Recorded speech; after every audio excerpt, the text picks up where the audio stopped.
तो चलिए आज बात करते हैं भारत के टेक वर्ल्ड की एक बहुत बड़ी चुनौती की और उसके एक बेहद दिलचस्प जवाब की। ये कहानी है गूगल पर हमारी निर्भरता की और कैसे एक भारतीय कंपनी इस चुनौती को लेने के लिए सामने आई है।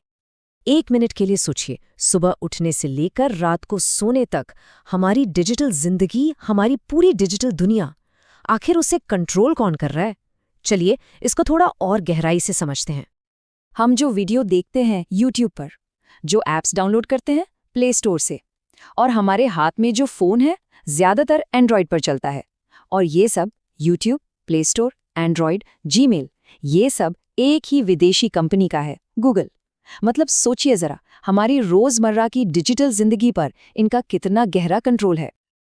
अब देखिए, यहाँ बात गूगल को बुरा कहने की नहीं है, समस्या गूगल नहीं है, समस्या ये है कि ये हमारा नहीं है। जब हम किसी एक विदेशी ताकत पर इतना ज्यादा निर्भर हो जाते हैं तो ये देश के लिए एक रणनीतिक कमजोरी बन जाती है। तो इसका समाधान क्या हो सकता है? क्या गूगल छोड़कर एप्पल या सैमसंग इस्तेमाल करना शुरू कर दें? लेकिन वो भी तो विदेशी कंपनियां ही हैं। ये तो वही बात हो गई, आसमान से गिरे खजूर में अटके। असली लक्ष्य विदेशी निर्भरता को एक से दूसरे पर शिफ्ट करना नहीं है, बल्कि अपना खुद का एक स्वदेशी टेक इकोसिस्टम बनाना है। अपना सर्च इंजन, अपना प्ले स्टोर, अपना भारत मेल। और इसी स्वदेशी सपने को सच कर रही है चेन्नई की एक कंपनी ज़ोहो। यह एक पूरा इकोसिस्टम बना रही है, मतलब एक दूसरे से जुड़े हुए ऐप्स का एक ऐसा नेटवर्क जो सीधे सीधे गूगल और माइक्रोसॉफ्ट जैसे ग्लोबल दिग्गजों को टक्कर दे रहा है।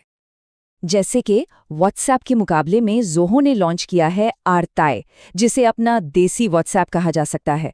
और एक दिलचस्प बात बताऊं, चीन में जहां गूगल बैन है, वहां भारतीय और चीनी कारोबारी आपस में बातचीत करने के लिए इसी मेड इन इंडिया ऐप का इस्तेमाल कर रहे हैं। सिर्फ मैसेजिंग ही क्यों, जीमेल का भी एक स्वदेशी विकल्प है इनके पास, ज़ोमेल। तो आप देख रहे हैं ये कैसे धीरे धीरे एक समानांतर आत्मनिर्भर इकोसिस्टम खड़ा कर रहे हैं। ये एक बहुत बड़ा कदम है। और अब ज़ोहो ने भारत की सबसे बड़े डिजिटल मैदान यानी यूपीआई मार्केट में भी कदम रख दिया है। उन्होंने लॉन्च किया है ज़ोहो पे, जो फोन पे, पेटीएम और गूगल पे जैसे दिग्गजों को सीधी चुनौती देगा। अंदाजा है कि भारत का यूपीआई बाजार कितना बड़ा है? जरा इस नंबर पे गौर कीजिए। हर महीने 20 अरब से भी ज्यादा ट्रांजैक्शंस प्रोसेस होते हैं यहाँ। ये इसे दुनिया का सबसे व्यस्त डिजिटल पेमेंट सिस्टम बनाता है। मतलब साफ है, यहाँ दांव बहुत ऊंचे हैं। तो सवाल ये है कि ज़ोहो पे में ऐसा क्या अलग है? सबसे बड़ी और ख़ास बात है इसका अराइटी चैट ऐप के साथ इंटीग्रेशन। मतलब आप सचमुच चैट करते करते ही पैसे भेज सकते हैं। इसके अलावा इसमें पेमेंट के कई विकल्प, एडवांस्ड फ्रॉड प्रिवेंशन वाली सिक्योरिटी और कारोबार के लिए खास टूल्स भी हैं। तो चलिए अब देखते हैं कि ज़ोहो के लिए आगे का रास्ता कैसा है, क्योंकि एक तरफ तो उनकी वैश्विक महत्वाकांक्षाएं हैं जो काफ़ी हैरान करने वाली हैं, और दूसरी तरफ अपने ही देश के बाजार में एक बहुत मुश्किल लड़ाई उनका इंतजार कर रही है।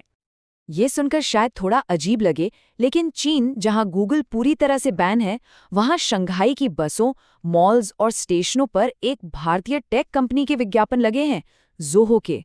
इससे साफ पता चलता है कि कंपनी की महत्वाकांक्षाएं सिर्फ भारत तक सीमित नहीं हैं। लेकिन वैश्विक योजनाएं अपनी जगह, अपने घर में ज़ोहो पे के लिए राह बिल्कुल आसान नहीं है।